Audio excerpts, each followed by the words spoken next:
Baik, di sini saya dari Universitas Negeri Sumatera Utara ingin mewawancarai Bapak John dari Kepala Seksi Cabang Dinas Wilayah 1 Dinas Perindustrian, Perdagangan, Energi dan Sumber Daya Mineral Provinsi Sumatera Utara. Di sini saya Sally dan teman saya Monika ingin mewawancarai mengenai Gunung Sibaya, Sebuatan dan juga Gunung Sinabung. Baiklah, di sini pertanyaan pertama, saya ingin menanyakan bagaimana sistem pemantauan Gunung Sibaya dan Sibuatan beroperasi dan informasi yang digunakan dalam mengantisipasi potensi bahaya. Oke, ini yang fokus ke Gunung Sibaya tadi ya, Sibaya sama Sibuatan. Kalau sekarang ini kewenangan itu ada di Badan Geologi, ya kan? Kalau kita cerita sebelumnya, itu sistem pemantauannya khusus Gunung Sibaya dan apa itu ya, waktu kewenangannya masih di kami ya, Dinas Pertama dan Energi dan 3 tahun lalu lah. Itu setiap tahun kita melakukan pengukuran suhunya itu, suhu panasnya, berapa suhunya tiap tahun ya. Kita ambil sampel airnya, terus kita kirimkan hasil sampel air itu ke Pulau Jawa lah, lupa saya nama apanya itu ya, alat untuk menganalisa air itu gitu. Jadi itu hampir setiap tahun kita lakukan itu pengukuran.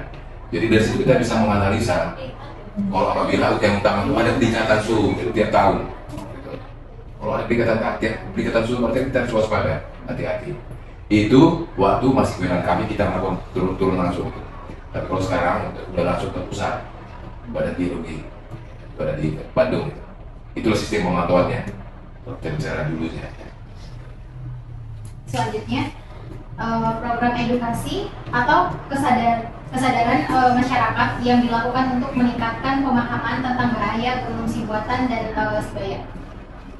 Kalau edukasi itu ya pernah kita lakukan sekarang di provinsi ya, Dinas Pertama dan Energi, khususnya waktu itu ya pada saat menyusun Sinabung kita melakukan sosialisasi itu edukasi kepada masyarakat. Tapi itu setelah meletus ya kan, setelah menuju Sinabung ya kan, melakukan sosialisasi. Nah, kita paparkan berupa film, kita ceritakan bagaimana bahaya letusan itu. Jadi supaya masyarakat menghindar lah apabila ada bahaya letusan. Sosialisasi. Rencana kemudian Kak, ada apa saja rencana darurat tanggap darurat yang tersedia untuk menghadapi kemungkinan kejadian tak terduga terjadinya terkait ya Gunung Sibaya dan Sibuatan. Nah, kalau yang sudah pernah terjadi ya khususnya misalnya Gunung Sinabung ya, itu ada pos pengamatan gunung apinya. Itu ada di Desa Gogung, Kecamatan Sipampat. Ada posnya itu, ada kantornya, dan juga ada alatnya untuk deteksi ya, supaya kita waspada. Ya, ada alat seismograf ya, bisa dipantau di kantor itu, perubahan itu terkait dengan gunung itu. Masih seperti itulah sistem pemantauan khusus gunung api itu. Ya. Itu yang kan. Apa sih yang menjadi tantangan utama dalam upaya mitigasi dari risiko yang terkait di dalam Gunung Sinabung? Oh, ini khusus Sinabung? Iya. Tantangan utama dalam upaya mitigasi itu, kayak misalnya sebelum itu kan ada kayak misalnya kan mitigasi itu ada yang sebelum meletus atau pas saat erupsinya atau sesudahnya itu. Ya, pemerintah melaksanakan itu sudah bagus ya kan, sudah ada kantornya ya, kita bicara di Sumatera Utara, khusus Kabupaten Taru yang gunung tadi ya, Sinabung ya, termasuk gunung yang lainnya supaya tadi kemudian buat proses itu sama alatnya. Nah, itulah upaya pemerintah, dan juga sudah ada juga grupnya gitu deh. Terus grup ini ada grup kita nih, grup WhatsApp ya kan, kita juga masuk dalam di sini juga masuk, bisa grup Sinabung, bisa terjadi apa-apa kan udah dikasih tahu sama pos itu kan, cepat kan, cepat terinformasi. Nah itu ya, itulah usaha pemerintah. Seperti saya katakan tadi, ada juga tim tanggap darurat dari Pemkab setempat ya. Baru kembali seperti yang saya katakan tadi, tantangan dalam mitigasi ini adalah masyarakat setempat. Itu kenapa? Kalau udah dibuat zona bahaya, zona merah, tetap aja melanggar. Gitu. Makanya banyak korban itu sebenarnya, terus pengalaman di terjadi Gunung Sinabung itu masyarakat itu bukan pemerintahnya, kalau menurut saya ya. Nah, udah dibuat batas zona merah, jadi masyarakatnya curi-curi, dia. Karena di situ ada ladangnya. Nah, kita mau ngambil apa di ladangnya itu ya? Nah, itu. Berarti pelanggaran masyarakat. iya. dari masyarakat sendiri. Iya. Padahal dari sisi pemerintah kan udah dibuat gitu kan. Batas-batasnya ini mana zona yang bisa dimasuki, ya kan? Berapa kilometer, berapa meter selain dari pusat letusan itu gunung itu. Udah ada batas-batasnya yang dibuat. Dan juga ada petanya gitu loh. Tapi masyarakat tetap ada banget ini semacam agar dia tujuannya apa? Karena ada ladang di situ, ya kan? Susah dia meninggalkan itu ya. Ada rumah yang ini. Selanjutnya, bagaimana sistem pemantauan gunung Sinabung dan informasi yang digunakan untuk mengantisipasi letusan? Oh, seperti yang saya katakan tadi lah. Jadi sistem pemantauannya juga ada dibuat pos pengamatan gunung api, ya kan? Yang tadi Jadi berdiri. setiap gunung aktif itu ada Pak posnya itu? Atau yang lagi misalnya dia memang lagi erupsi terus-terusan itu baru ada posnya, atau kayak Sebaya itu kan masih gunung aktif Pak, sifatnya Pak, cuman dia belum erupsi nih. Iya. Tetap ada pos. Memang khusus Sebaya ini belum ada posnya, tapi saya rasa itu udah sama ya dengan pos pengamatan gunung Sinabung itu. Sinabung yang ada di desa Dukung tadi, kecamatan Sipampan. Nah, ada posnya. Gitu. Sistem pemantauannya seperti saya katakan tadi lah. Nah, kalau sekarang memang saya kurang tahu karena kewenangan itu tentang gunung api itu sudah ditangani oleh pusat. Pusat maksudnya Jakarta sana, Badan Geologi. Kalau sebelumnya itu memang Pemda provinsi. Saya langsung turun itu, mengukur suhunya itu, diambil sampel airnya, Gunung Sebaya, Gunung Sinabung, ini kami. Itu cara mengambil sampelnya itu bagaimana? Kan dia kan dalam kan misalnya. Jadi gini, kita mengambil sampelnya bagus sebenarnya di mata airnya.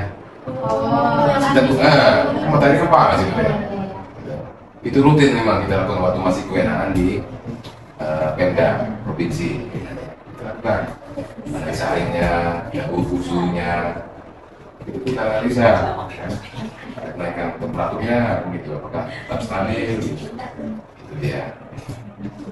Selanjutnya, peringatan ini untuk letusan Gunung Sinabung dan seberapa efektif sistem dari peringatan ini yang dibuat dalam memperingatkan masyarakat Pak dalam letusan ini bahayanya.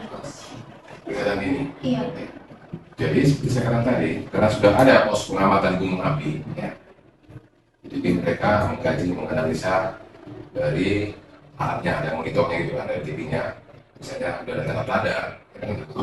Bacanya lupa, investigasi dari seismograf ini kan. Itu, ya media kita kan seperti saya katakan tadi kan ada WhatsApp, ada grup, ada namanya, ini contohnya planet sendiri ya, ada grup Gunung Sinabung. Terus dia mengimpulkan tentang aktivitas Gunung Sinabung, gitu. Laporan Sinabung. Ya. Memang termasuk dengan masyarakat yang laporan Sinabung ya. Kami ini berapa orang yang banyak, termasuk ini apanya pesertanya berapa orang tadi? 250 anggota. Nah, baik kan? Nah, Ini khusus Sumatera Utara. ya mungkin di sekitar ini lah, di sekitar Kabupaten Karo sama ini. Di sini kan sudah ada pos pengaman, pos gunung api Armen, dan sebagainya. Sekarang ini ada kepala posnya, ya kan? Di sini udah semua bupatinya semua dari sini lah, wartawan atau apa, masyarakat, masyarakat sampai 250 anggotanya kan. Jadi kan terinformasi dia.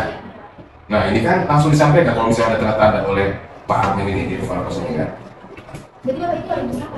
Ada, tinggal situ, tinggal di pos itu. Kan jalan-jalan sama mereka pun senang sekali. Nah, bilang aja nama saya, dia kenal. Saya pernah ke Pak Dukeri, dia akan ke sini. Nggak jauh dari Kabanjai, sekitar Kabanjai. Iya. Ini sekitar 15 menit. Iya. Bisa dukung Silogang, kecamatan Sipampak gitu kan. Gitu. Itu deh. Selanjutnya itu bagaimana koordinasi antara pemerintah, lembaga penelitian dan organisasi kemanusiaan dalam upaya mitigasi Gunung Sinabung.